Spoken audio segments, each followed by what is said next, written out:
Thank you for that musical composition there, the Accordionettes, and welcome to the second episode of the Champagne Comedy Podcast, where we talk about the best Australian comedy show from the 90s ever made, The Late Show, and other degenerational comedy tidbits. My name is Matt, and joining this podcast today is, in alphabetical order, Alison, Daniel, Kim, and Prue. How are you guys? Great. Fantastic. And we also have an added extra member today, and that is Tony. Hey. A recorded applause. Excellent. So, Tony, do you mind if you explain to us a little bit about your background and how you came across The Late Show? My background is I'm a entertainment critic, I guess is the word. 2 words. I review things amongst other things. But as far as The Late Show is concerned, I'm not entirely sure how I came about it. I was trying to think of this before because I was down in Melbourne in the early 90s, and I remember the DGen was quite big on radio. A lot of people were fans, but they were breakfast radio. And I was not up for breakfast radio. I was a uni student and so was sleeping. So I was aware of the DGen, but I wasn't a huge fan. And then Saturday nights were, and again, I stress I was a uni student, was going out and getting drunk. So I wasn't sitting at home watching The Late Show, but somewhere along the line in the first season, word must have got out that it was the show to be watching, because I distinctly remember setting the video recorder, taping it, coming home inebriated, and watching it and enjoying it quite a lot. And by, a few episodes in, I was taping it every week. And I hung on to some of those tapes. So, yeah, even during the 90s, I was rewatching it quite a lot. So, short version, big fan. Hooray! Yay!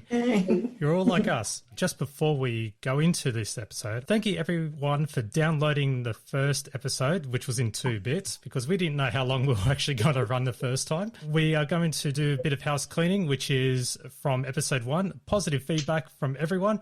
So shout out to Mason Hellcat, who runs the Instagram fan account at The Late Show _Champagne Comedy. He's one of us, really. So he runs that Instagram account, sharing all stuff with The Late Show. Also, a shout out to the Crowject podcast, which, while they talk about the Adelaide Crows, they also, it's Adelaide Crows, right? I'm not a big AFL fan. It is. Well, is it the team that doesn't win much? Okay. Yeah, they throw in a lot of Late Show and degeneration references into their podcast. So a big shout out to them. And some feedback. Cameron Davis says hello. He just wanted to drop a line to say thank you to everyone involved in making the podcast. He really enjoyed it and using it as a reason to rewatch his old episodes again.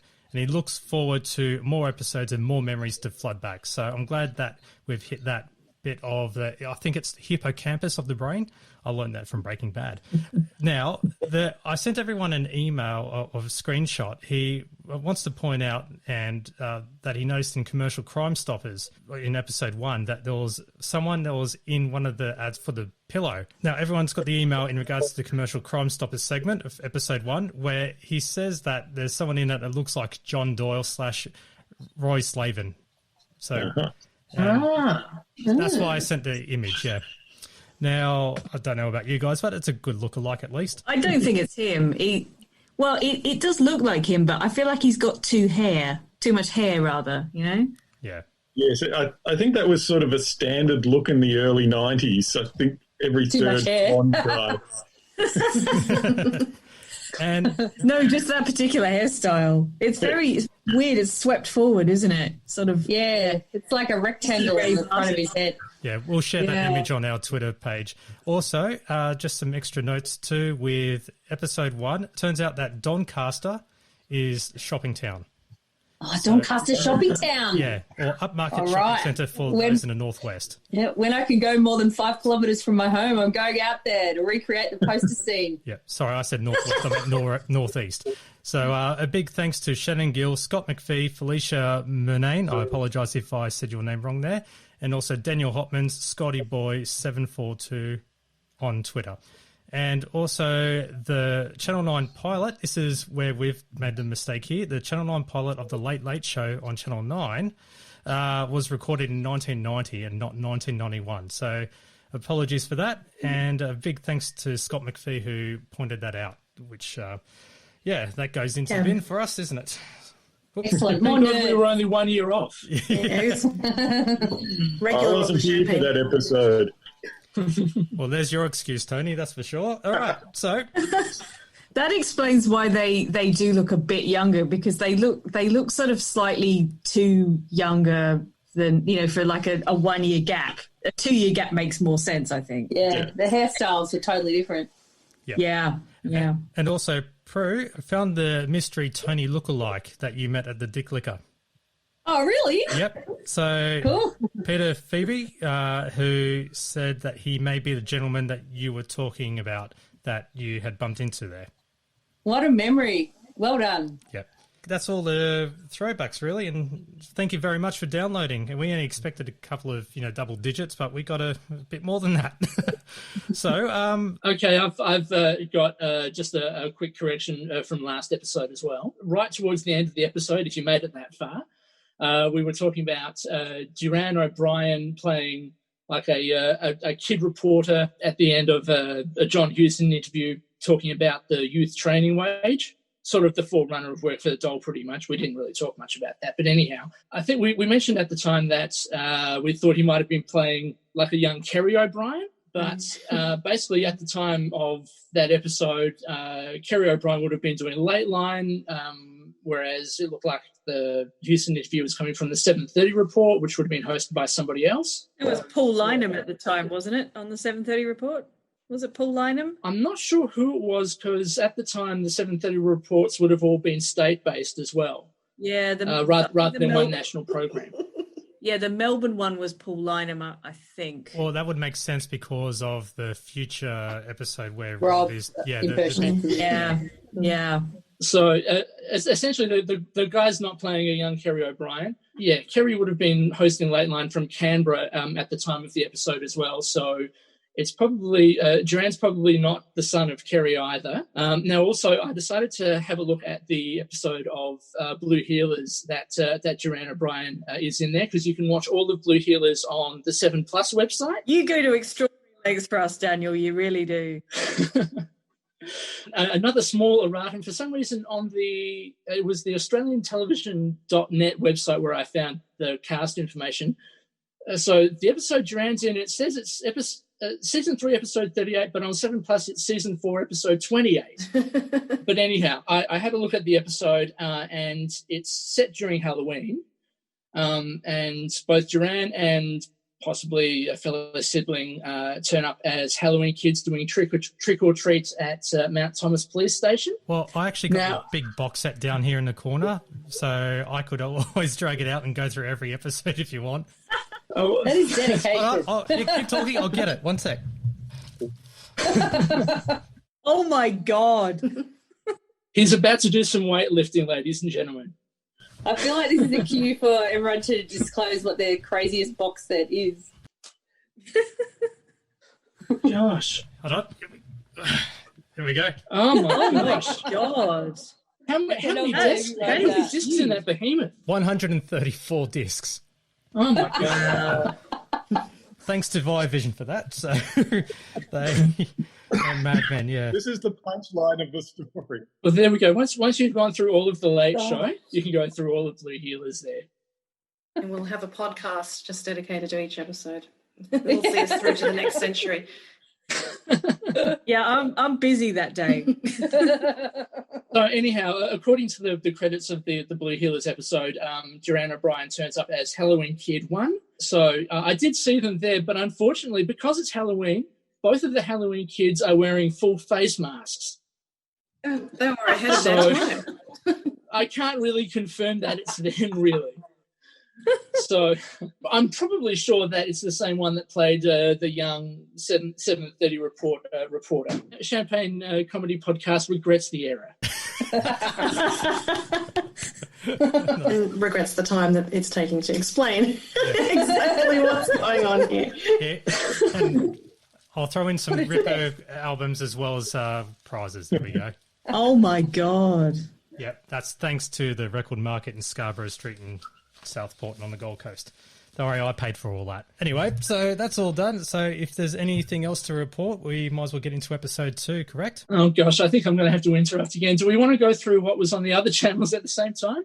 So on Channel 10 was The Empire Strikes Back, and that followed episode 4 of Star Wars earlier in the evening. Is anybody here a Star Wars fan? Maybe. Yeah, that would have been interesting. Would you have been conflicted between whether you picked Channel 2 or Channel 10, Matt? Oh, Channel 10 would have been my favourite at the time. Actually, no, because it would have been Channel 9, as you know, I am a Hey Hey fan. And yeah, I would have been watching that all the way up until ABC, and I'll put up with Birds of a Feather as well. Oh, but it was Smith and Jones. Oh no, Smith and Jones. Yes, there we go. See, I wasn't an early adopter. Yes, it was. I'll get to that in just a sec. On Channel 9 was the final episode of the US miniseries Scruples, starring Lindsay Wagner, Barry Bostwick, and Connie Stevens. Oh yeah, that show. Yeah. I've got go no idea. No, I've got no idea. I was being sarcastic there. On SBS was the 1974 Australian film The Cars That Ate Paris. Oh, I feel that like they is repeated that every 3 weeks. Yeah, that is a weird film. It's sort of, you can see what they're getting at, but it doesn't quite work. Anyway, maybe watch it if you're, I don't know. It's a special interest, I would say, that film. On Channel 7 was the last of AFL football, Adelaide versus Fitzroy. Now, spoiler alert, Crows won by 85 points. In that AFL match, as far as I can tell, there are 3 things you don't see anymore because there's no more Fitzroy Lions. It's now Brisbane. There's no more. It was played at Football Park, which has been demolished. And something you certainly don't see these days, the Crows winning a football match by 85 points. Roasted. So that's the second Crows fag I've managed to sneak into this episode. The Crows, to be fair, were very, very good in the early 90s. They just won everything, and it was all down to Tony Modrill, wasn't it? Yeah, my grandma loved Tony Modrill. Oh, Tony Modrill, I think was on the front page of the Adelaide Advertiser every Monday morning because he was Godra, they called him. Anyway. They did, yeah. And just last of all, on Channel 2, the lead into the Late Show was Smith and Jones. Now, in the listing that's in The Age on Saturdays, there's all of these little reviews snuck into the listings by Ross Warneke. So he says to Smith and Jones that Smith and Jones has occasional bad taste, brackets. Last week, references to a hospice for diseased lesbians were rather sick, close brackets, but generally tolerable. So I've got no. It makes me want to try and seek out this sketch on YouTube now. Trying to work out what the Jones hell was a good program, as I remember. Do you remember the sketch with the hospice for diseased lesbians? I don't remember that specific sketch, but you know. Having a certain awareness of what Ross Warneke thinks of different comedies, I can imagine that the entire program wouldn't really be to his taste, because I get the sense he's not really that into comedy at all. See, I've grown to love Ross Warneke over the years now that I've taken on the kind of career that he once had. It's a tough job. Oh no! And while he was a man with limited rudimentary taste, at least he made the effort. There's a lot of TV critics that followed Ross that would have just dismissed. They wouldn't have bothered with the Les Smiths and Jones. They would have just wiped it from their memories rather than, making the attempt to engage. And though I don't agree with any of Ross's opinions that I recall from the past, at least he had them. He certainly had a lot of them for the first episode. We might get to that a bit later. Controversial, I know. Well, any feedback that we get, we're going to call it a Warneke. Amazing. after the Late Show. If you were missing Aspel and Company last week, it was on after the Late Show with Michael Aspel talking to actor Warren Beatty. Yeah. I know. I can't believe they buried that at 11 p.m. What a shocker! It was a repeat, surely. It doesn't say have here. the arm. Warren Beatty was definitely not going downhill, but he'd passed his career high point by the early 90s. Unless they were, promoting Dick Tracy. He's not the man he was. Dick Tracy was 1990, which is what makes me think that this is a repeat, because presumably he would have been in London to promote Dick Tracy in 1990. Well, So Yeah, quite possibly. I'm sure IMDb can tell us when he was on there. In fact, maybe I'll just scoot over there now. There always was live a couple of years research. lag in us getting shows. Yeah, there was, because there will be certain British shows that we would see, and then they'll make a very, very dated reference. It's like, that was like 6 months ago or something. There was the lag with movies as well. So for all we know, I don't know off the top of my head, Dick Tracy may not have got here until 1991 or 90. I'm pretty sure it was 1990 because that's when I saw it. But I think it was too, just judging by the Madonna album that accompanied it. okay, so Warren Beatty was actually on Aspel and Company in 1992, according to IMDb. So yeah, episode 9. Maybe this might have been at a time when he had nothing to plug. But there was a time long, long ago when people would go on interview shows and not plug anything. Yeah. Aspel and Company It seems was so kind quaint. of. Yeah, Aspel and Company would just get people on because they were interesting. It was less about promotion. So the air date of this in the UK was the 21st of March, 92. Oh, here we go. So, You might have been plugging Bugsy. Oh, yeah. It was part of the Golden Globe, Golden Globe nominated or won, something like that. But 1992, Bugsy came out. right. That, or it was a 5-year delay to promote Ishtar. It could very well have just been that he was out squiring Madonna, as it were. He was sort of around then because he was going out with Madonna. Like, sort of like, here's Madonna and her elderly boyfriend, and us young folk would scratch our heads and go, who is this guy? And then as the years wore on, became a bit more obvious. My memory, though, of Warren Beatty and Madonna was that they sort of dated basically as a Dick Tracy publicity stunt. And it was totally. it didn't last very long, that relationship, as I recall. No, because supposedly and I probably got my memories wrong, but in the documentary, In Bed with Madonna, doesn't she like dismiss him at some point quite obviously? Oh, yeah. Oh, yeah. Actually, just getting back to Aspel and Co., I think I might be, someone can correct me on this if they think I'm wrong, but I think it was kind of rushed over to Australia and broadcast fairly quickly after it went out in the UK because it was often quite topical, because it would be about films that were coming out or whatever. So maybe it is the 92. It must be. That would sort of make sense. Although why it's being aired after the Late Show, I don't know. That seems an odd time slot for us. The only thing I can think of is that it might have to do with the Rage special afterwards at 11:40, which is all to do with Kiss. Maybe Kiss was too edgy for 11, but not edgy enough for 11:40. But I mean, Rage would normally start about midnight, wouldn't it? No, Rage moved around a bit. I think Rage seemed to be more mainstream in the 90s. I dimly recall it would start a bit earlier, like not post-midnight, but maybe it's because I was young and staying up late. We've got no running sheet here, ladies and gentlemen, so we're just making this up as we go along.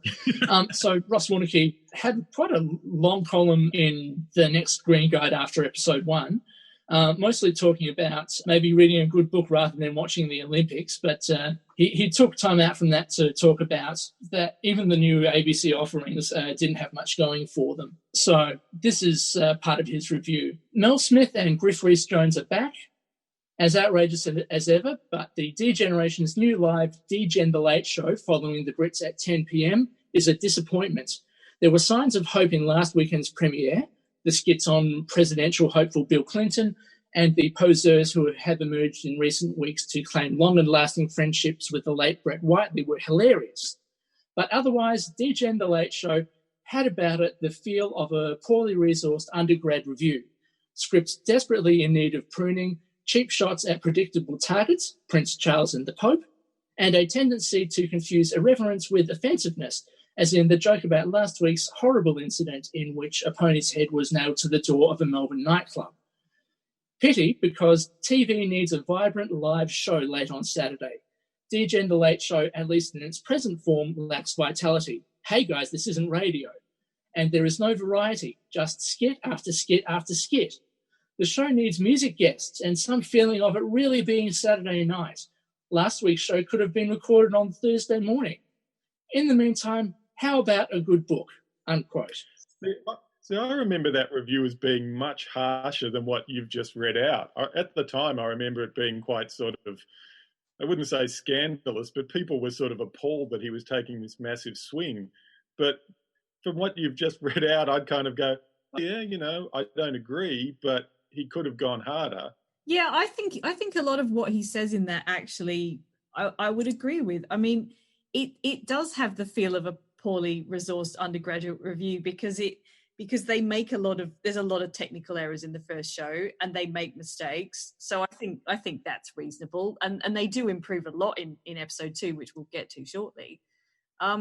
The other point I think is really interesting is where he talks about needing a bit of like music and variety. And it's interesting because they actually take that on board in the sense that they have those toilet breaks, you know, which come to the show later. So you do get a bit more variety away from just skit, skit, skit. I kind of feel that Ross was really wanting the big gig again, essentially. Yes, it's a very old-fashioned view of variety. It's like, you know... Oh, definitely, yeah. Once you want musical guests, the next is why don't we have Daryl Summers up the front interviewing a few stars and then get onto the magic tricks? I mean... That's what's so deeply annoying about that review is that he's given it all of, you know, one episode and he's just aimed fire. And it's just like so irritating, and particularly because there wasn't, I mean, first of all, he ended up being famously wrong ads, you know. Who needs a critic in that review when the show ended up being amazing? And we're still talking about it only 30 years later. But there was so few examples of that kind of show on Australian television made by Australians, you know, that was really punching above its weight. Went for a bloody hour, which is epic. And, you know, and he just slapped it down. He could have just put in a few more choice words to be a bit more, we'll see, or, you know, this bit was great. And, yeah, I'm really angry about Do you think it was telling that Ross was a fan of the Who Knew Brett Best sketch? Yeah. Well, you know I love that one. Good on you, Ross.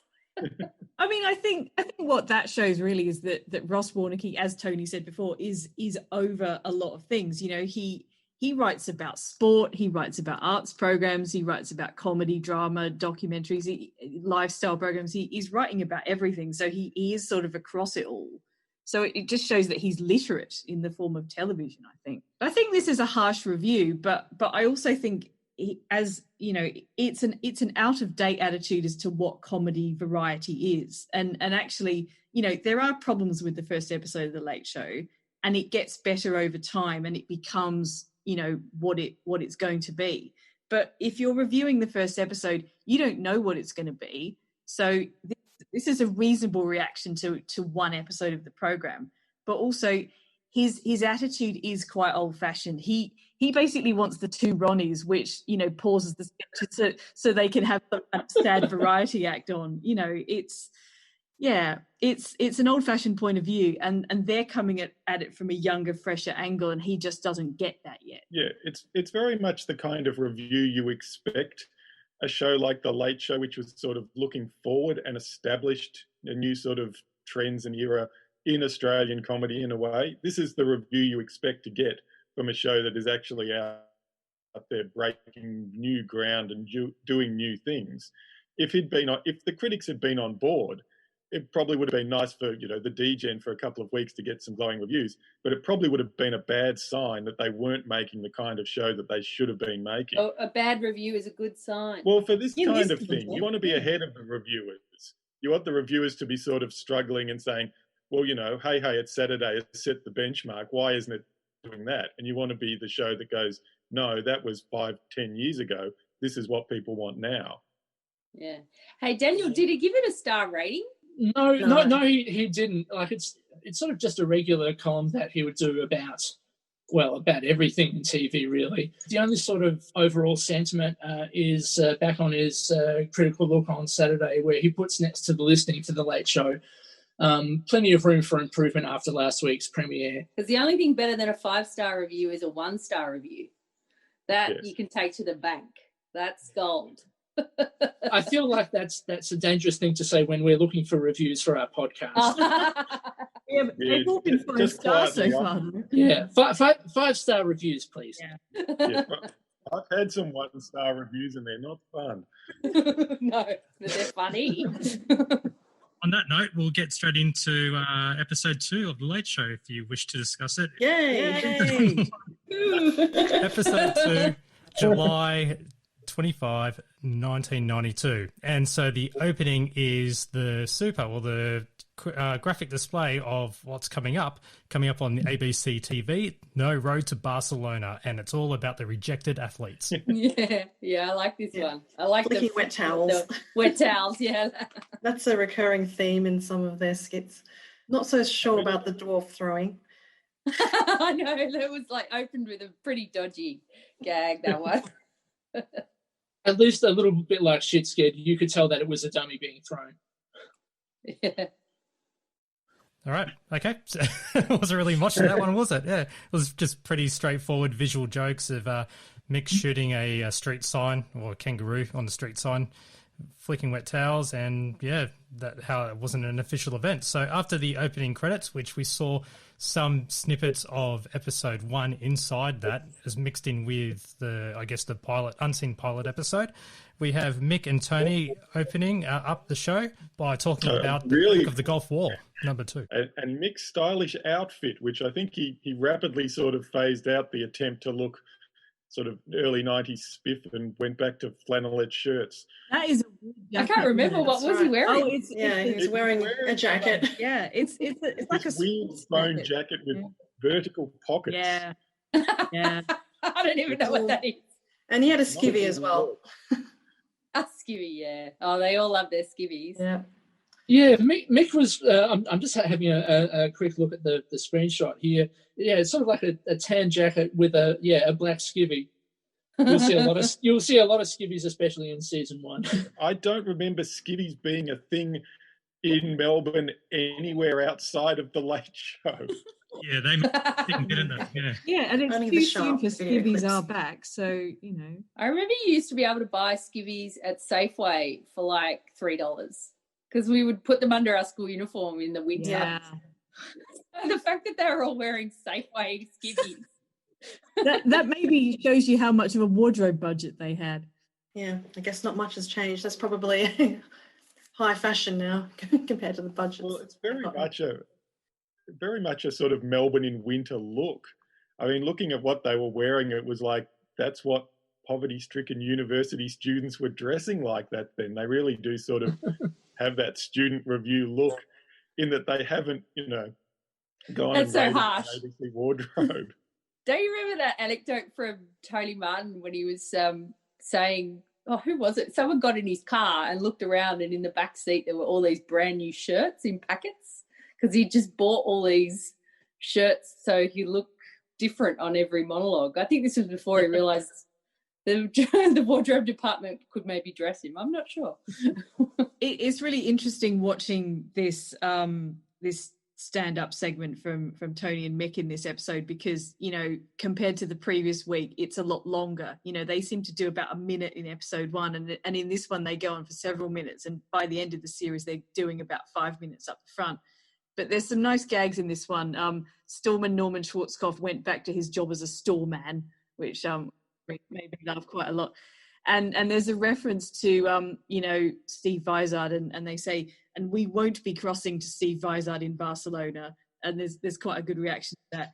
And this is actually a reference to a special which Steve Izad did of Tonight Live called Steve Izad in Barcelona. And if you go over to Wikipedia, you can see a bit about this. It says, Izad's crew surprised him by arranging for him to fight a bull. Izad dressed in a matador outfit which had been rented from the State Opera's production of Carmen and which was bright red. The bull took one look at Izad and attacked him, and Izad ran. Now, if anyone's got the footage of that, do send it through, because I'm sure it's quite amusing. Yeah, and I did get a big round of applause when they all mentioned that they wouldn't be crossing over to Steve. Yeah, the audience seemed to love that. They did cross to the exclusive opening ceremony footage. Yeah, the Piss Week version. Yeah. Oh, There's God, some this is great. brilliant early 90s Melbourne winter fashion in that as well. This is a really interesting sketch because I think it really sets the tone for the whole series, because one of the key words I wrote down was daggy, right? There's so much daggy in this episode, which is stuff that they did all through like the D-Gen TV series. There was, the daggy disco, and then on the radio they had they had regular dag quiz and stuff. And this is really daggy, and it's really rough and unpolished, and like I said, nothing is like it on TV.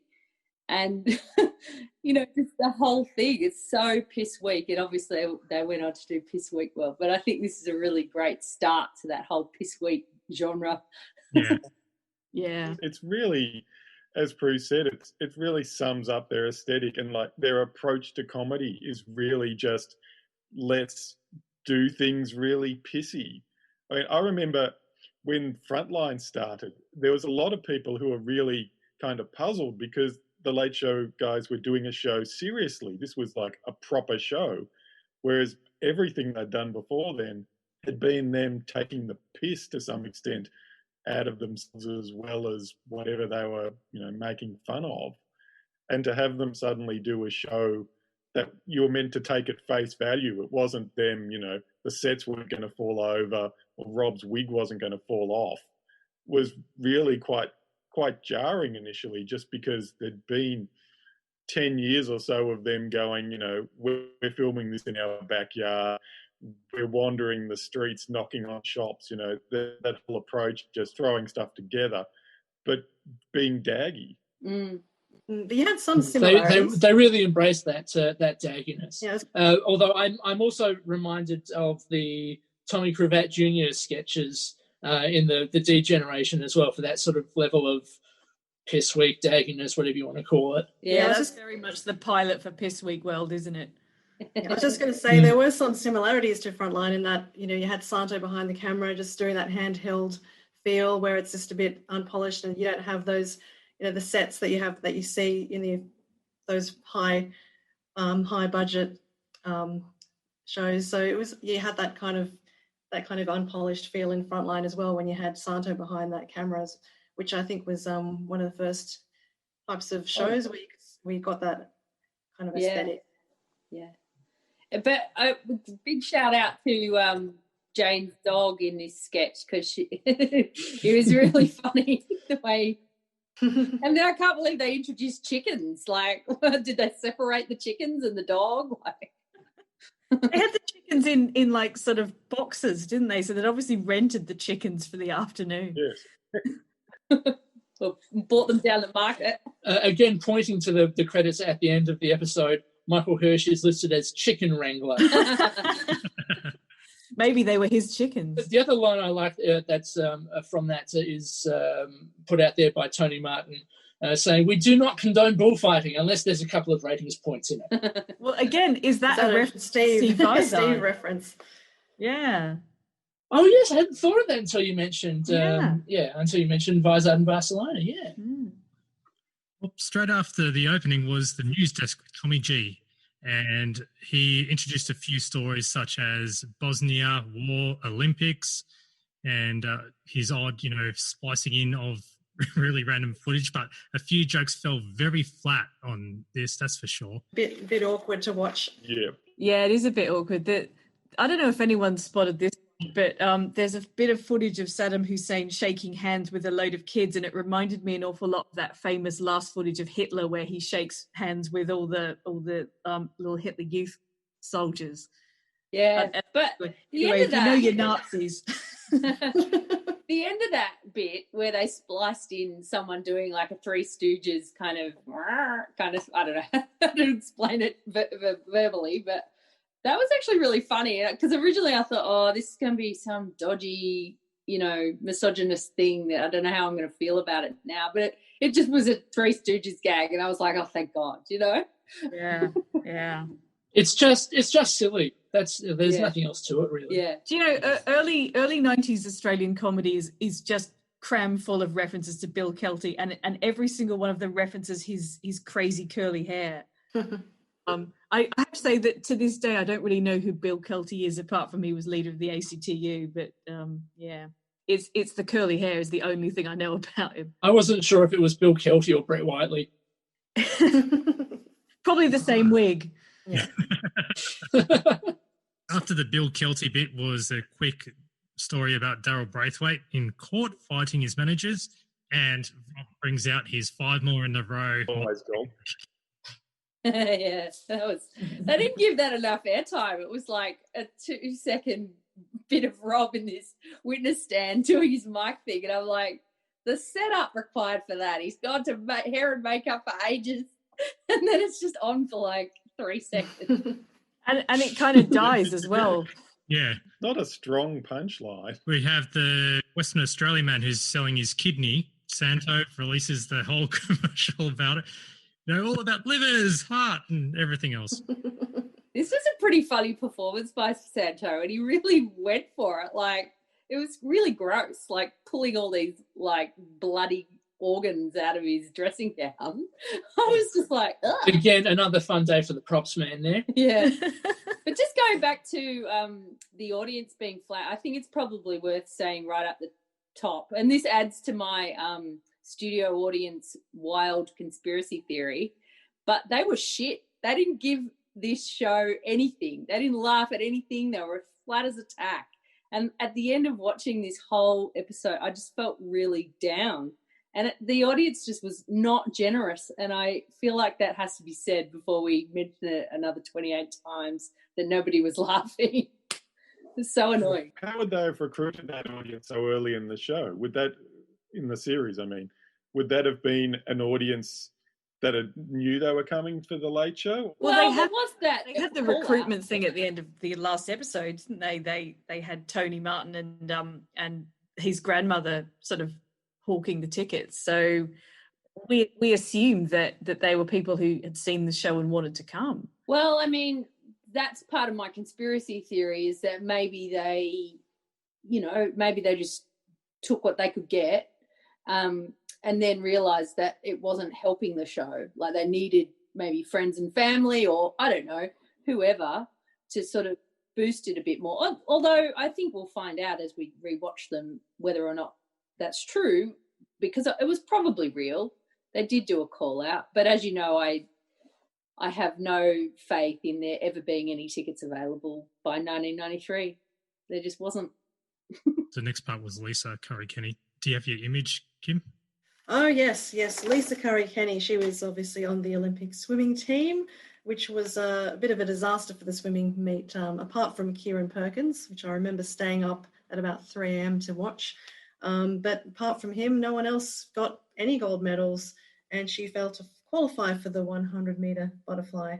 But yeah, this skit was quite amusing because I think she'd had a couple of kids by then, and there she was when she stood up, that visual gag there of her actually expecting another baby. And the multiple references to muesli, because she was an ambassador for Uncle Toby's quite famously. And apparently she's now married to an Elvis impersonator. Is that right? Wow. Unexpected fact.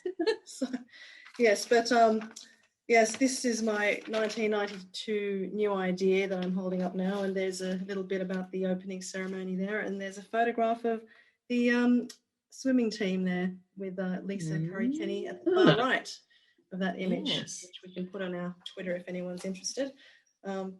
And there's also some bits cut out of there because, long story, but Kathy Watt, there's a picture of her, I cut her head off and stuck it on my folder and put my head on. So I was actually a gold medal winner on my folder, which was basically why I cut this magazine up. And I don't know why I kept it for all this time, but it's come in handy. Yeah. Lead into straight after the news desk was a classic DGen commercial piss take, really, of Daihatsu, in other words, Daishitsu. Yeah, this was funny. My favourite line from it was, "My God, it's actually started." See, I had a car like this in the late 90s, and it basically was exactly the same. You could never get it started, whether it was really hot weather or really cold weather or any weather really, and it was, manual, and it was old, and it dripped out the back, and it just reminds me of my first car, that ad basically. Totally. I had a 1963 Hillman Minx, and it broke down in a new way every week until I finally got rid of it. Like, I love this sketch because it reminds me that in the 90s when we finally got a car, they were shit cars. Like, we shouldn't have been young people driving around in death traps.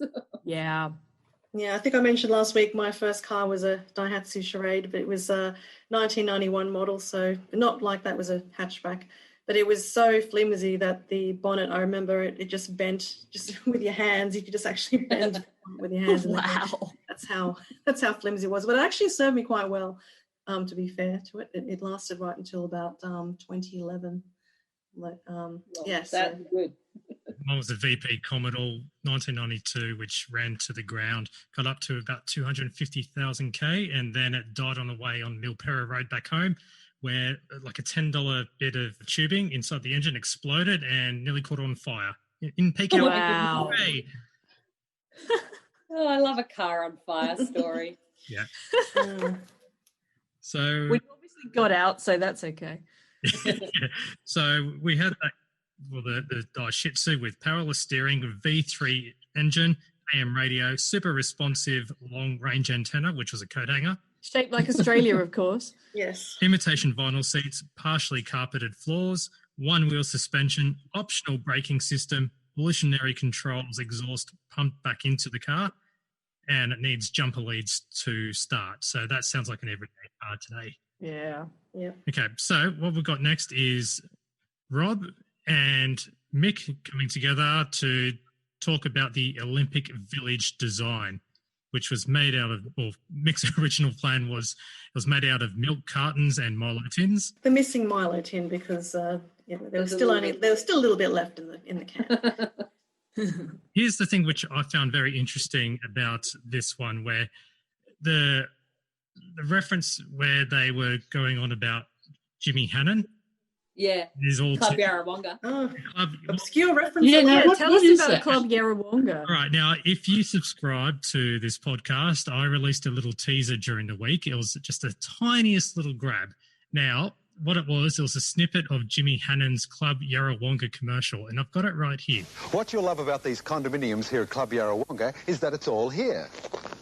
All you need are your clothes. The units are complete with everything you'll need. There's glassware, crockery, cutlery, kitchen appliances, linen, towels, electric blankets and doonas. If you have questions you'd like answered about Club Yarrawonga or time sharing, arrange to get those answers by calling Melbourne 329-0044 now.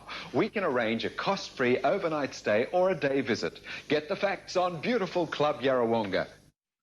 Now, when he was doing the tour of the whole facility, it looked like something that was from the 70s. The decor was so tacky.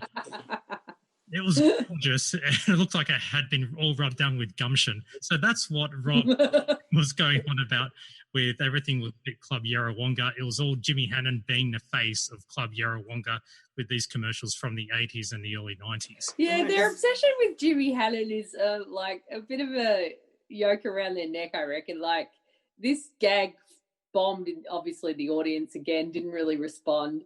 But again, like in the second year when they brought Jimmy Hannon on as a musical act, that also was one of the most unpopular musical act. So I really don't enjoy their Jimmy Hannon references. Basically, they went a bit too daggy in this instance. Like reel it back a decade or so. I know. Maybe we just didn't appreciate it because we were young people at the time. It's really interesting that they're putting this sketch in, which is very much a Melbourne joke, about something that those of us living in other states have got absolutely no idea about. Oh, don't worry. I have no idea either. I have no idea where you're going. Okay, fine. Okay, so no one knew what it was about. Great. Well, it's in Victoria, that's for sure. Yep. Hold on. Quick Google map, and it's down the road from Bundalong. Where's Bundalong? Where's Bundalong?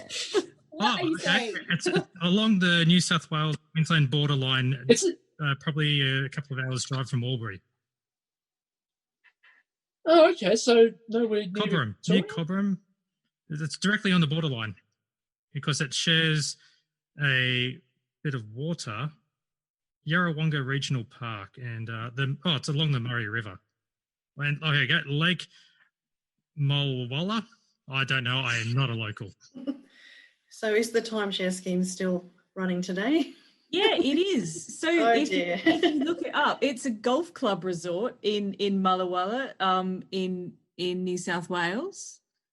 And so I guess if you're into golf, pop down there on the Murray River.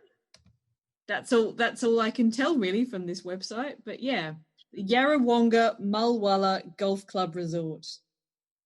If you are looking for one of the finest golf resorts in New South Wales or Victoria, you must consider the 3 courses at Yarrawonga Mulwala Golf Club Resort. I just found this whole... Mention promo code SHITSCARED for a discount. Yeah. Tell them we sent you. Sorry, it sounded too much like an ad there. I just found this whole sketch really wobbly. I mean, I guess it's hard to do this sort of material live. And the other thing was that ridiculous like Iron Man style architectural model that's like, I don't know, it's a huge thing, like a dining table. It was just very kind of, a bit cringy. With all of these packets of things on top looking like the Curiosity Show. Hey, don't knock the Curiosity Show. No. No, I'm not knocking it. I mean, that's simply daggy. And made in Adelaide, just to remind you. There's heaps of it officially on YouTube. Go and have a look at it. Yeah, I think there's a whole new generation of Curiosity Show fans now, isn't there? Thanks to YouTube. Yeah, definitely.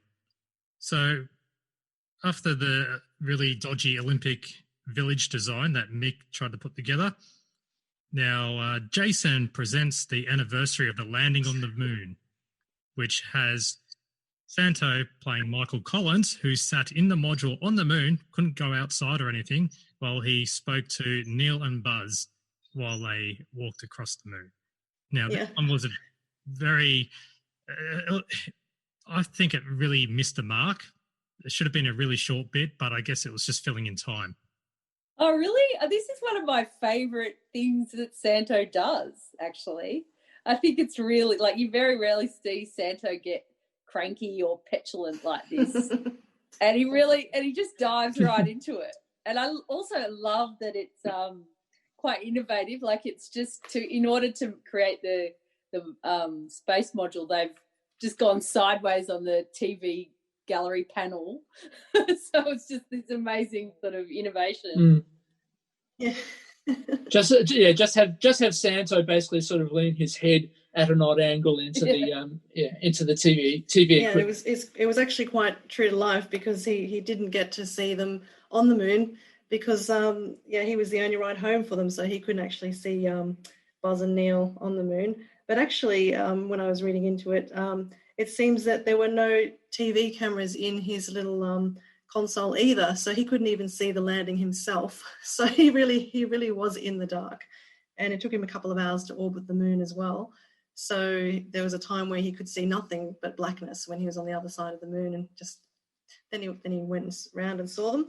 And there was also one bit in this book I'm reading about Neil Armstrong where they're looking out at the Earth as they go towards the moon, and there's a very small window, so Neil and Buzz are looking through and they can see all the clouds, the wonderful weather, and it's suddenly Mike's turn to sit at the window, and all he can see is the ocean. And he's like, can the Earth turn around a bit faster so I can see some of the land? And he's like, nah, you don't have any time. So, yeah, poor Mike. And the other thing with this sketch is that there's no attempt at all to do American accents by anybody in this sketch. Yeah. Yeah, that's weird, isn't it? That they wouldn't even try and do American accents. It is bizarre. I suppose they don't have to go for realism as long as they make it funny, really. Well, they did put in a Thunderbirds joke with it too. Yeah. Well, if you want to be more obscure, a Blunderbirds joke. Now, no, you DJ. That's really, really awesome. So after that was Tom and Jane coming back for Countdown Classics, covering the episode of April 1977, which was actually April 3rd.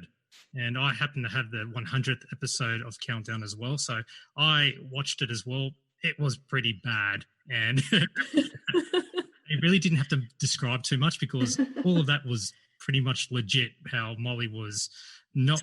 So he suddenly vanished and... well, they did cover it. And was tired and emotional, as the euphemism goes. Well, if you watched the Molly TV series, the miniseries that they held with Samuel Johnson, they did cover that as well, where he was running late and he was really jet-lagged, and apparently someone had given him something to perk him up, which didn't really work. So, yeah, hold on, what's the translation here? Well, favourite lines were, now listen, now listen, now listen. As well as the makeup lady fixing him up saying, I'm welcome, Ian. I'll tell you what, I'm very welcome, Ian. Very welcome, Ian. Because I mean, like, that's the one that makes it all together. Yeah. And I do love Tommy basically just stopping everything and just sort of pausing on that moment. Let's analyse that last exchange. Yeah, exactly. Yeah, I think my friend at Caneo and I used to actually recreate that scene as well. We used to say, I'm very welcome, Ian. It was a bit of a running joke. I love that this bit gets the first real sort of laughs from me from when I was watching it, but also I noticed the audience really got into it. And I think we underestimate how much Countdown Classics was just really found footage at the time. Like, it wasn't until later that Rage would repeat episodes of Countdown, or that, you know, Molly got celebrated, or they'd celebrate Countdown in some way. But like in the early 90s, you hadn't seen these episodes since they went out. So it was really like, oh, what are they doing, you know? Yeah, it was very much, I remember at the time, Classics and Commercial Crime Stoppers, I think, that really grabbed people right from the start. Nobody else was doing that sort of thing. Exactly, yeah. And it was April 1977, so it would have been 15 years ago, and we're talking about something now that was more than twice as long ago. And that's a bit weird. It seemed like it was such a long time ago. It was just the idea back then that TV came and went. People just didn't drag up old shows because old shows, you know, were in the past. I think the DJing were really sort of, in a way, ahead of the curve, and saying, no, look, this old stuff has still got some value. We can still go back and get some laughs out of it. And now most of our culture is built around that kind of thing. Yeah. You're right, because they do that, especially with the shows that they've overdubbed. So, yeah, Olden Days and Barge Ass and Commercial Crime Stoppers is sort of another example of repurposing, remixing, you might want to say, commenting on things. You're right, Tony. It is pretty much ahead of its time. I think that was, again, one of the things that reviewers and that at the time didn't really get, was that this was a show that was, you know, they were daggy. They were purposefully sort of doing things low rent. They weren't trying to make a quality, what was called then a quality show. And they were quite happy to go back and rummage through television's past and see what they could, you know, make out of it, which really wasn't an approach that you had. People weren't doing that stuff, especially not on Australian television. And it really paid off for them too, because that was one of the things that really, I suppose, won everybody's heart, because they were sort of celebrating this old daggy bad TV that we all watched in the 70s. And those people ended up sort of being a part of the show. Well, not everyone, but a lot of people did come into the second series quite happily because of that kind of lovable sort of celebration. Yeah, and it really worked for them, I think, as well, because watching the shows as a whole, some of the news desk comedy and that can be quite harsh. They would go for jokes. They were paying out on Steve Izard every single week. They weren't respectful necessarily of Australian showbiz, but because they showed that they, what they liked, they really liked, people could see that they weren't just being mean for the sake of it. They were making jokes about stuff that they liked, and then they were making jokes about stuff they didn't like. And it's sort of, you needed both sides of those to make them seem like people you could laugh with, I think. Straight after the Countdown Classics was a postcard from The Science Show, and this time it's presented by Rob, who really looked in his element here, where he went to the Science Show, which was held at the World Trade Center in the Melbourne Docklands, and he looked really thrilled. I love this. It's like, isn't it interesting to see how little the virtual reality headset has moved on? I know. I have to comment about that. It's like VR became all the rage, 6 years ago or something again. And I'm like, but weren't you there in the 90s with Lawnmower Man and all these shit displays of VR? We don't have to go through that again, do we? Not very much, no. I feel like they just keep bringing back VR and it never really takes off. I did appreciate the joke about, what was it, Sri Lankan cricket or something, which I'm guessing was extremely topical. Yeah. I can't remember it. What did he say? We talked about this last episode. The basic joke is that the Sri Lankan cricket team were shit, and they were in that. I mean, if all they had to offer was Georgie Parker World, then you can understand why. In Sail of the Century World, that's another thing. That was okay. I mean, I also love the bit where he goes, "You've just unlocked the secret of the Jaffa." Oh, A cross section of the Earth. Yeah, the bit of it, the Earth was the chocolate bit. Funny. yeah. But this whole thing is just so nerdy, and I just have to say that your love is real for Rob Sitch when you look at this and you still love him. Like it's just super nerd. Talking about viscosity, like, mate. no, I don't know.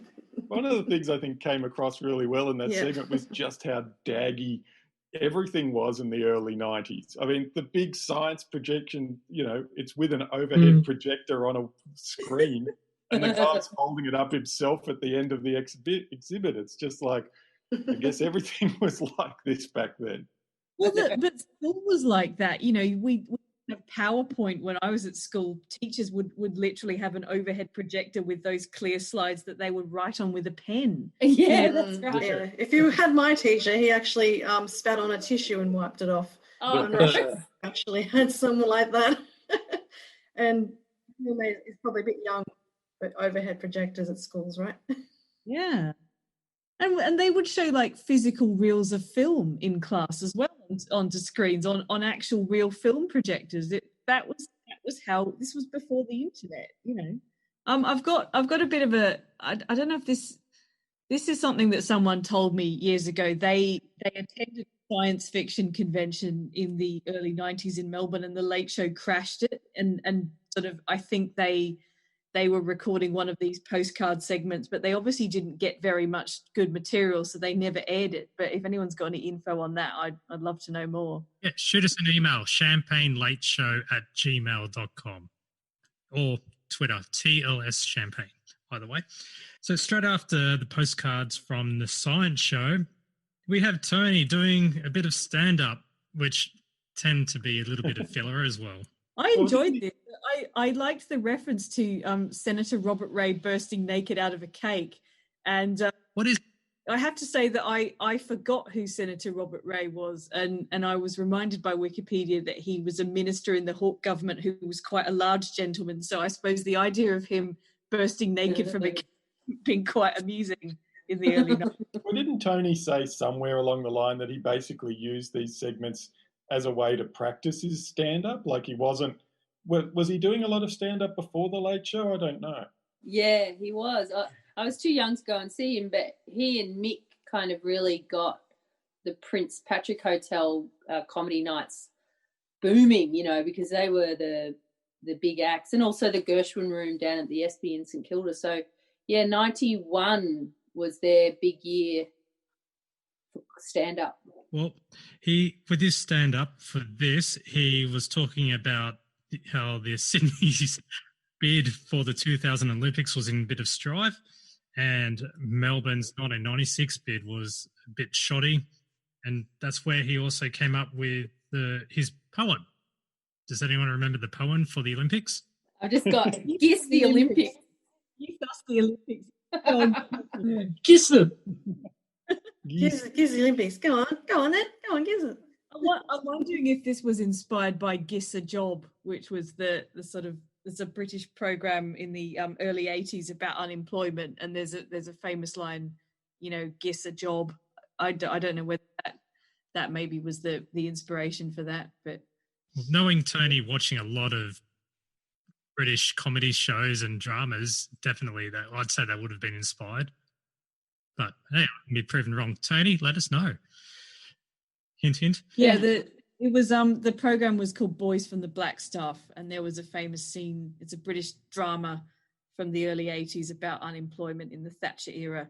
And there's a famous line where the character just follows someone across a cricket green and says, "Guess a job, come on, guess us one," like this. So, right. Yeah. Well, after Tony's stand-up was another installment of The Olden Days, episode 2, Maltreated Millinery. I think this is the best episode. Yeah. I love this. You've got the hat bashing, you've got naughty sleeve. Yeah. Yeah, it's got the most classic lines in it. Yeah, I think that's what the first episode was lacking, Yeah. was Governor Front Bottom. And obviously you needed the introduction episode, which is great. Yeah, he meets Olden for the first time. Front Bottom meets Olden. Who's looking through the round window now? Yeah, who's looking through the round window? So great. And the And bad hat, naughty sleeve. Yes. And there's a dog Little called Miss Charlie Moffat. as well, which becomes a thing later in the Late Show. Well, there was the missing dog with John. Yeah. When they asked John, Mr. Platform Juice, it's like, have you seen the dog? He goes, he'll be hanging around somewhere. I'm kind of wondering what that thing actually was. I mean, obviously it wasn't a dog in Rush, but It looks like a leg of like Yeah. beef or something, doesn't it? Would have been Some colonial shit. Who knows? Some olden days food.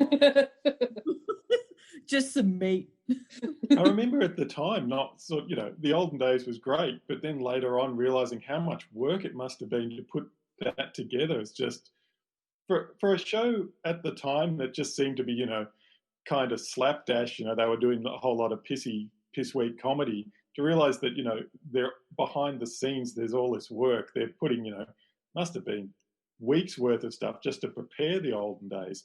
Really sort of was an eye opener that these guys weren't just, rocking up at the ABC studios on a Saturday afternoon and mucking around for a few hours. They were really putting in the effort. Yeah, the results were amazing. That's why they released it on VHS and then ultimately DVD, because these became much loved classics of the show. Didn't they outsell the Yeah, Late I Show, know. the Barjas and Olden Days videos? Oh, I hope not. That makes me sad. Hmm. Ooh, really? Don't quote me on it. I wouldn't be surprised, to be honest. I mean, it'd be an easier sell. You're sort of going, here's, an hour's worth of dubbed black and white television, rather than here's a bunch of sketches that you might have already seen. Not to comment on the quality either way, but I think, the olden days, and especially Barjas, because Barjas was massive, and not just physically, they would have been, just easier things to sort of, easier units to shift, as it were. After the Olden Days was muckraking Jason and Mick, and they were putting the spotlight or the magnifying glass on Cluedo Australia, the short-lived Channel 10 series. No, was it Channel 10 or Channel 9? Channel 9. Hosted by Ian McFadden, of course, from the Comedy Company. They must have got in really quick on Cluedo. Didn't it only go a couple of weeks? I think it ran for a series. Like, it wasn't pulled off like they did with everything else on Channel 9. But I was a bit sad that they sunk the slipper into Cluedo, because I loved it.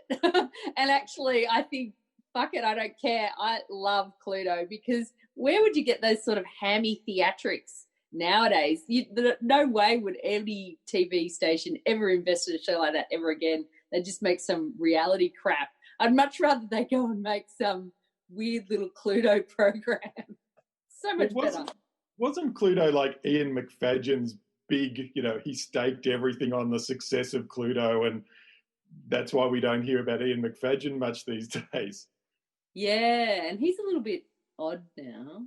I've put that out of the bag. Have you actually done anything since The Wedge, which I think was like 2005 and was one of Rebel Wilson's early outings? He retired, as far as I know, and because he was, and I'll admit, I actually went to his place a couple of years ago for an interview for another side project, and he was working at a hardware store, which is now defunct, but he's semi-retired, doing paintings and script writing as well. But it's more or less a lot of the B-grade stuff, if that makes sense, or really low-budget indie type things. But he's happy where he is, as far as I know. Oh, okay. Speaking of kind of murder mystery shows on television, there was people might remember the 2010 series Sleuth 101, hosted by Cal Wilson, which is very similar idea to Cluedo, but obviously a slightly different. It was in one episode of Bluey in 2019. It seems to be the kind of idea that executives jump on every decade or so, that, we'll get people involved, people will really get into this, and then it goes to air and people do not get involved and are not into it. Well, I thought they mainly highlighted Cluedo because it was a free punching bag joke line for a Dado joke, really. Yeah. A number of Dado jokes. Don't talk to me about the Dados. Dado sound. There were some other quite good jokes. I quite enjoyed it when they cut to the Reverend Green and they said the Lord spoke and he said ham. I thought that was fun. And it's always nice to see Joy Westmore, who played Mrs. White in Cluedo. She was Joyce in Prisoner and also worked with Graham Kennedy, and she turns up in this sketch briefly. So yeah, it had some real blue blood actors in it. Was still a fan. Yeah, I have to say that I used to watch it every week and I enjoyed it at the time. So and it was a really good cast, actually. Yeah. Also, I love the way they use this as an excuse to go into the top 5 professors. And Santo gets to come out and do his Nutty Professor, which I think is the best Nutty Professor I've ever seen. Hands down beats Sean McAuliffe's every time. More Santo as Jerry Lewis. And you get to see it in Nutto Vision as well. I like Nutto Vision comes back a bit later as well. Well, the top 5 professors that they listed were Professor Julius Sumner Miller, the Cadbury and the egg into the bottle guy. But why is it so? That's the one. The absent-minded professor, the nutty professor, the nanny and the professor. I don't get what I wrote there. Never mind. It was one of them. And the nanny and the professor, yeah. And the Gilligan's Island professor. A lot of love for the Gilligan's Island professor. Yeah, but he never got them off the island, did he? So he wasn't that good a professor. If we're all done with muckraking, we have a quick little and bit bizarre seg into Rob doing Elton John, which sounded like a piss take of your song.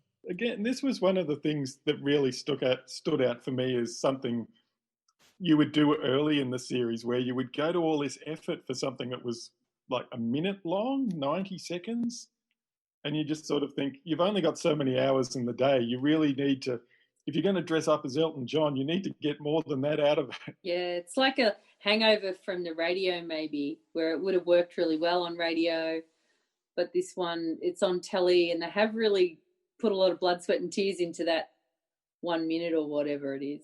It's very much like the first episode, which was packed full of material. Again, I reckon this episode is also packed full of material as well. Not all of it great. Sadly. I'm wondering if they're still in the mindset of like the D generation, which was their last experience of like doing TV sketch. And the thing with the D generation is they would have written all the material all in advance, and then they would have gone and filmed it, you know. But with this, it's every week and it's relentless, and they've got to do an hour every week as opposed to, you know, 6 half hours per year with the D generation. So, you know, they, as Tony says, they haven't quite learnt how to be really efficient in generating enough material to fill the time.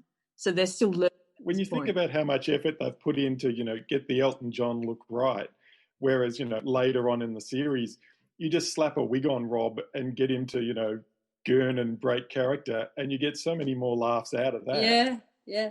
After Elton John, we have the news update, which is all about more sports, really. So you had the Canadian sprinter Ben Johnson, who went missing in Barcelona, and also Adelaide trying to bid for the 1998 Commonwealth Games, and that failed. Yeah, but it was I remember this. It was really, really talked up a lot, mainly by the Adelaide Advertiser, who, of course, were always going to talk it up. And yeah, surprise. And then the dreadful news that we hadn't got it. I can't remember who did get it in the end. Was it Malaysia or someone?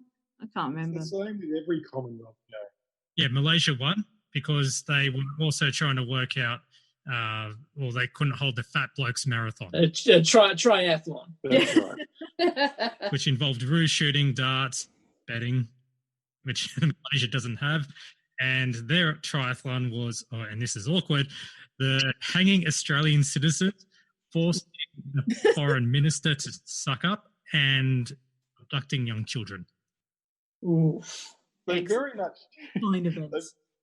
They very much still had that sort of radio approach to news comedy as well, where it was like, as long as it's topical and you can make a quick throwaway gag, it doesn't matter if it's tasteless because you've moved on and everything's rolled on. Whereas when you see it on television, it just kind of lingers just long enough to be a little awkward. Yeah. But not as awkward as the next news desk sketch, I think. Oh, God, that's a dark sketch, isn't it? That's so dark. Yeah, really dark subject matter. But I have to say, again, Rob, Tony and Santo look pretty hot as cops. So we should probably explain the news story that it was based on was this notion that Indigenous people trying to suicide while being in custody were going to be charged for damage to bed sheets, which is absolute bullshit, personally. Yeah. There's that. yeah, And I think it's they sort of get away with it today because they're clearly on the right side of the issue. yeah. But you just sort of think these days you would not be making those jokes about that issue. Yeah, there's one epithet that is used. I mean, again, to show that these cops are bastards. That I'm not going to say it. And if I was writing that sort of a sketch, I wouldn't use that sort of language either. They use the real racist terms that would have been used. In fact, they're probably quite mild versions of the real racist terms that would have been used in those contexts. Yeah. And it's shocking to hear that. It was always, I don't know if it was commonly thought, but I do remember talking to other people about comedy sort of in the early 90s and the mid 90s. And there was always a bit of weird tension about like with the D-Gen and especially with the Late Show where they stood on some things because clearly they were, young people on the right side of a lot of issues. But then there would be this sort of material that even back then people were like, just, I don't know, a little questioning. It always seemed a little odd that they were, everyone young loved them and it was really embraced by, everybody I know that this was a show for us. But you would occasionally get these gags coming through that felt just a little old, like something that people may not have otherwise done. I don't know, maybe it was just my peers thinking that, but it did seem to be a thing that people would occasionally, raise an eyebrow about the Late Show, especially the news desk. The news desk would often have jokes that people, at least that I knew, people would be sort of going, "Oh, really? Oh, okay." And you can sort of hear a bit of that tension in the audience with that sketch, which, again, considering the subject matter, I think it really should be played for a bit of tension and like a bit less for laughs. It's more like the cops are pretty much comedy caricatures, I suppose, to try and get the point across that it's that these are bad things and they shouldn't be happening. Again, it sort of felt to me like a joke you could do on radio where you're not seeing it and it moves past quicker, and as long as you get the point, by the time people realise they're shocked, you've moved on, it's an ad break or what have you. But yeah, on television, it just sort of, it lingered a little bit. But really, it needed to. Yeah. Oh, yeah. No, look, I think what makes it tolerable today is that they're clearly on the right side of things. They're making fun of what needs to be made fun of. Well, then they followed up with the water polo coach thing, which I found really funny. I loved that Tony was yelling, "Come on, you bastards, put in." Trying to sound like somebody who's coached sport, yeah. Yeah, I know. And I don't know who it was, but someone was doing a very funny water polo sort of treading water and throwing their arm around in the air. I couldn't figure out which cast member that was, but it was spot on. Well, the next segment after the news desk was one that we think, or someone had mentioned last episode, that it might have been part of the pilot for the Channel 9 Late Late Show, which is Rob and Mick on top, for Shit Scared, on top of the fire building and doing a bungee jump. Yeah, that was my theory, that it was part of the Late Late Show pilot, which, as we discovered at the start of this episode, was actually 1990 it was made. And I can provide some actual useful background for once, and my useful contribution to date, in that where they filmed that was the old CFA training ground in Richmond, which is across the road from the Victoria Gardens IKEA. Wow. It's been torn down now. I think it's just flats there, but it's near the Skipping Girl neon sign, if you know Melbourne and that particular thing. But I know it because Sean McAuliffe filmed a sketch there for the McAuliffe program. Yeah, what sketch, Tony? Oh, well, that would require me to have actually done my research rather than just remembered something while watching the episode. Fair enough. I think it was some Wayne Hope is in the sketch. I remember recognising the location and recognising it because there is a cinema in Victoria Gardens that I had to attend for work quite a lot, and going, oh, that's where that CFA tower is. But yeah, if you all if I you know vaguely remember is that he might have been in a canoe going over the top, perhaps. That sounds right. I vaguely remember. I'm madly trying to work out what I need to type into Google to try and find it. I remember that sketch. Was it maybe in the title sequence of McAuliffe program or possibly? I can't remember. That's my useful contribution. A CFA training site. Excellent. Oh, it's definitely an early one because Tommy G's haircut is obscene. It's wrong. Okay, I think I found it. It's called I Bloody Dare You. I remember that now. And yeah, Wayne Hope is interviewing Francis Greenslade, and he's on a kayak about to go over. I'm just watching this thing on mute, but we'll probably tweet and Facebook out a link so you can have a look at it. I recently I'm in the middle of reading the Mad as Hell book of scripts, which came out last year, and there is a sketch in that, and it's basically a kind of parody of like one of those prank shows, and someone turns up at this guy's house, and it says, it turns out that the guy that they've come to see is like a Nazi war criminal. And then it becomes this kind of bloody dare you thing where the Nazi war criminal kayaks off this tower and dies or something. Is that the sketch? Maybe it might be. As I said, I was only looking at this thing on mute, so I'm not sure if he's a Nazi war criminal in this or not. Yeah, it would be hard to tell on mute, but that was definitely what was in the script. I will say just about Shit Scared that this is the first time I've noticed that some of those smacks on Mick's helmet really would have hurt him.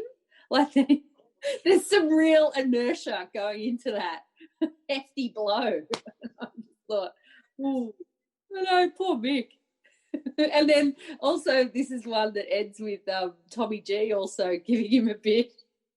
I think it might be unique in that regard. Maybe that's why he's standing there with his clenched fists for about a minute at the beginning of the sketch, just bracing himself for the blow. Oh, I was just going to say, that was a surprise to me. I really, from my memories of Shit Scared, Tommy was sort of the hapless bystander rather than joining in on pummeling Mick. An earlier concept of Tommy G's character.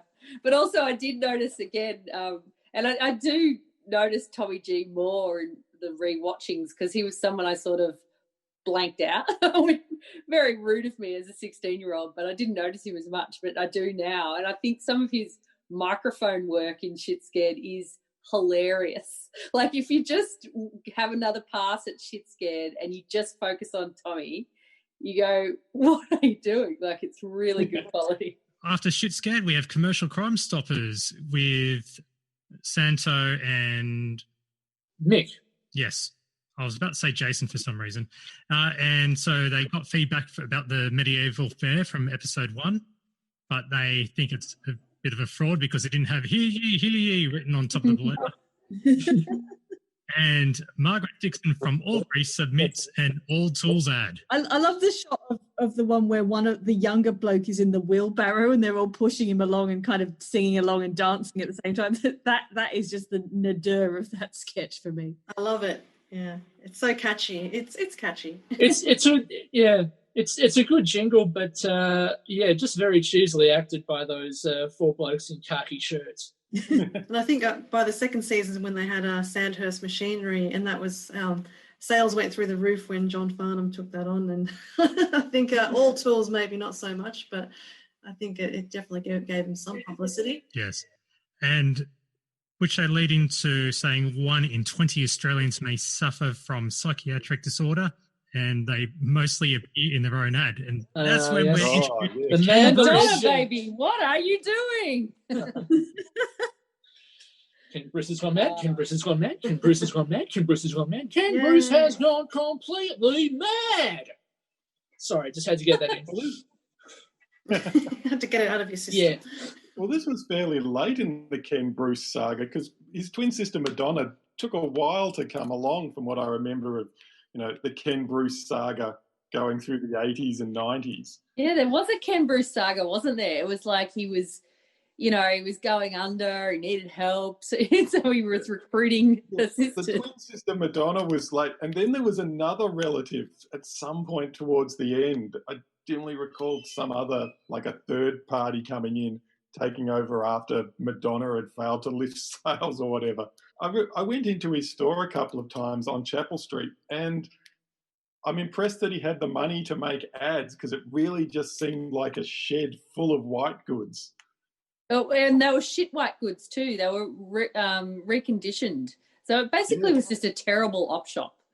And I don't know how he got those ads on telly. And it's like new second-hand furniture. That's what it says. And it was like in, this inner city part of Melbourne, but it was this just like, I don't think it had a dirt floor, but it felt like it should have. It was just concrete. I remember it. So weird that it was on Chapel Street, the height of Melbourne fashion. And you've got Ken Bruce going mad on the corner there. Well, it was down on the dodgy end, but it was just, I don't know. I mean, The Late Show, I guess, really sort of helped put him over the top, but just so many ads on late night television for so long for just this dodgy furniture white goods shed. One thing I really love about this part of Commercial Crime Stoppers is you really start to see The Late Show using audience participation, like starting to get a little bit more interactive. And I think that's where it really hit its stride, because people were like, oh, yeah, I love that. And they'd send in their letters and stuff, and the guys would use it and put to air some of these great finds. Yeah, I mean, I've banged on a bit about them doing their radio stuff before, but I really think being on radio really helped them as far as interacting with the audience and sort of bringing the audience along with them went. They really had that sense of, getting people to send things in, getting people to connect with them, and then sort of giving back as well, that made the audience feel like they owned the show, they were part of it. The only other thing is, who is the Hong Kong tailor at the end? What's that an ad for? Well, Hong Kong tailors, I think, are they still a thing? Yeah, they're still a thing. It's a bit hard to tell in these global, order it from Amazon times, I suppose. So I know some places in Savile Row actually they send their stuff to Hong Kong, and then they get them all, the bases of them sewed there, the suits, and then they get sold in Savile Row, but they get outsourced to Hong Kong. What they used to do, I know in Melbourne, was like the Hong Kong tailor would fly out, be in a hotel room for like 2 days, and people would go there, get measured for their suits and shirts and all that sort of stuff. and then the tailor would fly back to Hong Kong, get it made up, and send it back out here. I remember seeing an ad for that in Private Eye, actually, and again the Hong Kong tailor would come to London and exactly the same thing. But it used to be a thing. If you were going through Hong Kong, you could go and get a suit very cheaply made, and they would actually sew it together, and it would be ready for you by the time you left Hong Kong. So you could get it within days. So the idea of getting a really cheap suit that was good quality very quickly was a thing that travellers did back in the 70s and 80s. I think people tend to do it in Vietnam now, Hoi An and places like that, if anyone ever gets to travel, that is. Speaking of really dodgy things coming from overseas, you have Tom and Jane with their mail order items, and one of them, which they were trying to demonstrate, was the giant 7-foot TV projector magnifier for all low price of $27. All I was going to say was that I remembered from this sketch was that they used the clip of the falling light for like the opening credits for, I don't know if both seasons, but I always wondered where it came from because I didn't see this episode first time around. Yeah, that's actually quite a good gag. I think that's probably the best gag in the entire sketch, really, is the light coming. I love that they use so many explosions. Like, they've got no problem with just exploding something. I love that. Can we lower the lights? And yes, the spotlight just drops down from the ceiling. And then it's slowly down and then slowly back up again. Oh, that's a joke from the lighting department. Yeah, no health and safety aspects considered. Well, Aaron Beauclair at work there, I imagine. Mm. Yeah, I was going to say in my New Idea magazine, I've also got an ad about the anti-ladder stocking solution, which Jane was talking about, the fact that they like to buy stuff on mail order and all these little weird little things. So this one's about the no-run solution that you actually paint onto your stockings and you can stop them from laddering. I think the same effect can be done with a bit of nail polish these days. But anyway, this is only $19.95. Using no-run makes hosiery last up to 6 times longer. Now there's no need to worry with a revolutionary new Australian product. So Sparkle Coating Systems, Proprietary Limited. Sparkle coating systems, wow. Wow. So there's some real gems in this magazine. Ads for really, really crappy products would just be in magazines in the 80s and well before that, before the internet again. Yeah, they've got more great ideas by mail in this issue, including miracle wipers. Never buy another wiper blade for the entire life of your car. You can also remove hair in seconds with this 3 easy steps. Sounds like an internet ad nowadays. And a Venetian blind vacuum brush. So, yeah. A niche product. Lots of fun things in New Idea. So this giant screen TV projector thing, I've never seen it before this Late Show sketch. So as far as I can tell, they just received what was essentially a big lens that you're meant to put over your TV, and it's meant to it's like something you get out in a show what's bag. on the TV, but obviously in reverse onto a wall or something. Yeah, that seemed to be the concept, but it sort of blatantly didn't work, did it? No, I would fail to see how it would work in the first place. Because you would have to have a pretty bright TV in order for it to throw something through the lens and onto a 7-foot wall. I don't think it quite works. I think how it works is that the people get your money for it and they keep your money, and that's how it works. It did work in a sense, then. Chunky deal, my friend. Straight after the magnifying TV glass, Graham and the Colonel. Hey. And their hair was looked after by Kilties of Canberra. So there's another Bill Kilty. Yay. I like this because there's a lot of references, like, they're talking about the Barcelona Olympics and, what the Sydney Olympics would do if it got them, which of course Sydney eventually did.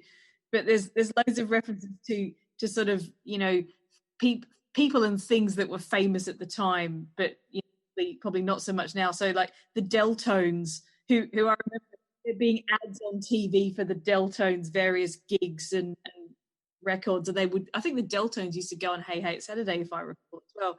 And Col Elliott was another singer who was quite popular at the time. And the Holden Precision Driving Team, do they even exist anymore? Holden doesn't exist anymore.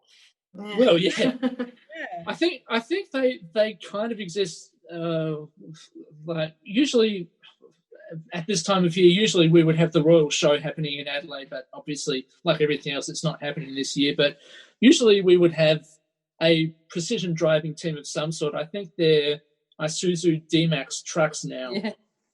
So I think they're still existing in some form, even if Holden Yeah, in the main arena before the fireworks. Yay, let's all go to the show. Yeah. It's nice to know that the Royal Melbourne show was as crappy as the Royal Adelaide show. Every show was crap. I also like that Santo wanted the Olympic oath said in limerick form. Like telegram. Telegram. So I've been seeing Graham and the Colonel for, I don't know, 2 decades now at this point. But watching him again, it was really like they were really what The Late Show was to me. It was that kind of pissy character stuff that they would do where they just kind of would muck around and they didn't care, if things weren't quite going to plan as long as, they were getting laughs. And it really, this at the end really sort of sealed it off and went, oh yeah, this is what The Late Show is going to become, this kind of stuff. Yeah, they're starting to get the feel for the live audience and starting to play off the live audience and understand how they can, just sort of break character and do silly jokes to get laughs and how that's funnier than what they've actually written down. And you can sort of see it really evolving into what it ultimately became. Yeah, and they really are genuinely having fun. Yeah. And we also get to see our first big prop. Yeah, I love the Bert Newton party hat. What makes it huge party hat, and then they followed up with a picture of a tiny hat on Bert Newton's head. It was so funny, all those jokes about Bert Newton's head. Like, I had no concept of him having a big head until they started talking about it.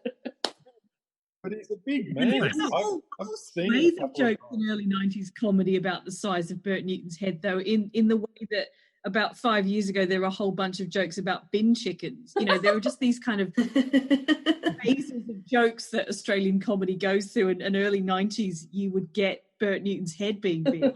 Was Bert Newton even on television then? Did he have a regular? He was doing New Faces, I think, in 92, wasn't he? Oh, okay. And then there was when Mick turned up in his undies. Yeah. Don't do a Good Morning Australia, which actually was a really good show. Yeah, Good Morning Australia actually started in 93. So, yeah, he would have been doing New Faces in 92. Oh, no, hang on. I've got the wrong information here. No, it Good Morning Australia started 20th of January 1992. So there you go. As part of the Olympics, the Colonel wanted to be in the equestrian team, but his draft horse, Spud, would have been part of it if they could get the beer barrels in. Oh, yeah. And there was, I noted that there was no mention of Dufflecoat Supreme. He must have come later. That was disappointing. And a big shout out to Sub-Zero, actually, who died this week.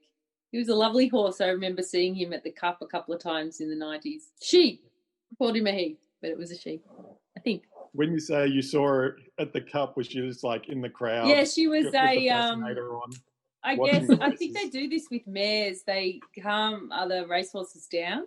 And so she was like a patrol horse. I don't know. But, yeah, they would take them out to the gate. I fucking know nothing about racing. I should just say this. But she was a celebrity. So then after she'd done that job, she'd come back and, she'd be nice to the crowd. She was a really lovely racehorse. Was Sub-Zero named after the Alco Pop Sub-Zero, which again was... I've got some terrible memories of Sub-Zero. Very. I did like Sub-Zero because it was part of Mortal Kombat. Yeah, that's what I'm thinking of, yeah. Well, that alcoholic drink got taken off the market because it was actually ripping out people's stomach lining. It was the worst drink. It looked like water, didn't it? It was in those bottles. It was alcoholic lemonade, basically.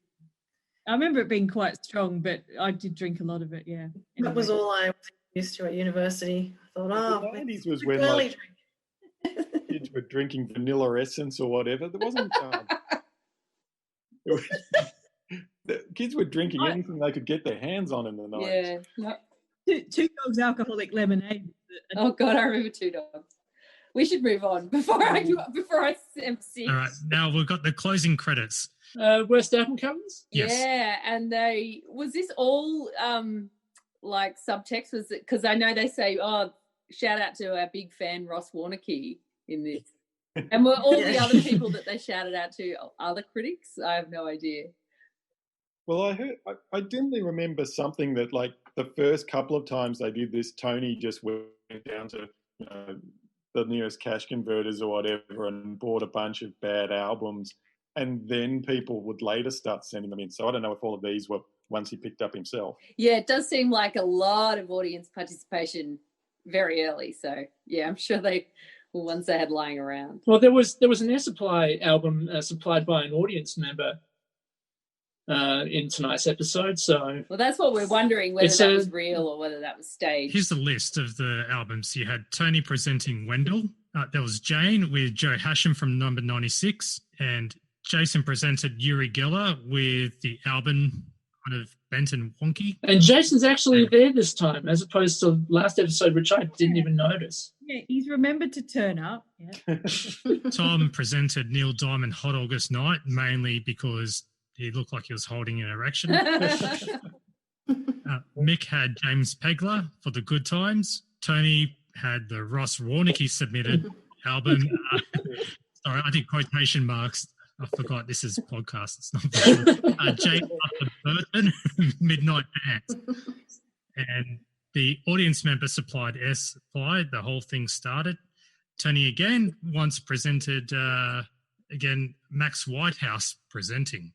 Or presenting ... Max Whitehouse, which way? And Tom had the Rex Humbard family singers sing The Family of God. Yeah, they were creepy. Does anyone remember in the 80s or 90s Uri Geller going on 60 Minutes or A Current Affair or something, and he was like, you can bend forks and spoons just like me, and you had to kind of do some exercise with him. And I was a little kid at the time, and I remember trying to bend a spoon by watching He him was on revealed TV. to be a complete You fraud. remember that? I know, this is ridiculous. All right, I was just going to say, there's the famous footage of James Randi, the skeptic, going on the Don Lane show and debunking Uri Geller, which is on the Don Lane show DVDs, if you've got those, which is pretty interesting. You have like a hidden match or something. Supposedly the trick was just, you got a metal spoon, and like quite a cheap one, and you rubbed it a lot. And because it was cheap, the friction from your fingers would melt it enough so that the weight of the spoon head would bend it. And supposedly this was a trick that, anyone could do at home. But Uri Geller made himself an international superstar by doing this really basic kind of trick. But he dressed it up with a whole bunch of kind of, psychic babble, and people bought into it, and he became a really big cult figure. Yeah, worked for a magazine back in the day, and we were sent a publicity photo of Uri Geller. This was before the internet, so we had to request photographs. And the envelope it came in said, "Do not bend," which our art director thought was hilarious. And it was basically displayed on the wall for several years as this running joke. Hey. Okay, so after that, it was pretty much a wrap up of the show with the closing compilation showing last week's episode of various clips. Yeah, I think there's some more of that footage which we think is from one of the pilots. Again, in the end sequence there, as well as stuff from previous sketches. I think some of the stuff might have also been from rehearsals, because I haven't been anal retentive enough to try and compare the credits in the footage in the credits to what actually went to air. But some of it just looks a bit different. Yeah, definitely rehearsal stuff and pre-filmed stuff. Yeah. There may be some of the segments like the science fiction one you mentioned as well that they just never were able to use. Now, speaking of the credits, there's a whole bunch of people that also appeared apart from the usual 7 people. I've got no idea who they are or where they were in. So, Maya Badley, Barry Barton, Brett Cartwright, Andrew Burns, Tony Schmidt. I don't know who you were or where you were. But we do know who Nono Santo is. Yay. And I've got no idea where he appeared either in the episode. he wasn't the taxi driver, was he? A bit young for that. Ah, in Graham and the Colonel. For some reason, that's what I thought, but I have nothing to back it up with. Oh. We'll have to Yeah. have a carryover mystery. This can be it. The other one was Duran O'Brien. This will be, where was Nono? This is how you get people coming back. Maybe, I mean, some of these people would presumably have been the people in the various Olympic sketches where they were showing the different events, because they had a bunch of people in the background there, didn't they? Yeah. Hey, Lisa, where are the muesli bars? Oh, piss off. Well, there you go. If you're one of those people and you feel like getting in touch with us, Our contact email is champagnelateshow@gmail.com, or you can reach out to us on Twitter, which is @TLSChampagne, and on Facebook, which is simply The Late Show. Not the one with Stephen Colbert. It's the one that's got, at the moment, Rob doing the champagne comedy icon on the profile picture. So that's pretty much it. yeah. So that wraps up really episode 2, season 1 of The Late Show, and also episode 2 of this podcast. So I just want to say thank you, everyone who's been part of this. Alison, Daniel, Kim, Prue, Tony, and yeah, it's been another fantastic chat, that's for sure. And thanks to you as well, Matt. Thanks, Yeah, Matt. thanks, Matt. Thanks, Matt. And for Yeah, all this the has been promotion. fun. Oh, yeah, and hey, apparently our podcast is so good, it rated one step behind Kennedy Malloy. Oh, wow. Tomorrow the world. No, we'll beat Joe Rogan one day, whoever the hell that is. Oh, he's not a good guy. Yeah. Anyway, so that wraps up this episode. And next fortnight, yes, we record this once a fortnight, I have a special guest, and that is Spencer Hausen, who is a former ABC presenter. He was on ABC Radio in Brisbane. And Brisbane Radio royalty. yes, so he's been in radio for 25 odd years. So he'll be joining us for episode 3, and he'll give us a complete rundown, his point of view of everything. And fingers crossed, we might have a prize for a listener. Yeah. So Ooh. there's some sizzle. The only way you can win it is to listen to the whole episode. Oh, yeah, all 2 hours of it, and you cannot skip it. And there'll be a quiz. There'll be a quiz, Yes. and the prize is Wendell's album. So look out for it. The second prize, 2 Wendell albums. Yeah. Yeah. All right, thank you so much for listening. And yeah, please reach out to us in any of the forms which I've already previously mentioned. You can just rewind it and have a listen again. So yeah, thank you very much. This is the Champagne Comedy Podcast. I'm Matthew. Thank you for listening. Catch you next time. ChampagneComedy.com. Thank you for listening to the Champagne Comedy Podcast, created by fans for the fans. For more information on this podcast, please visit champagnecomedy.com. Produced by Matt Fulton Productions, mattfulton.com.au.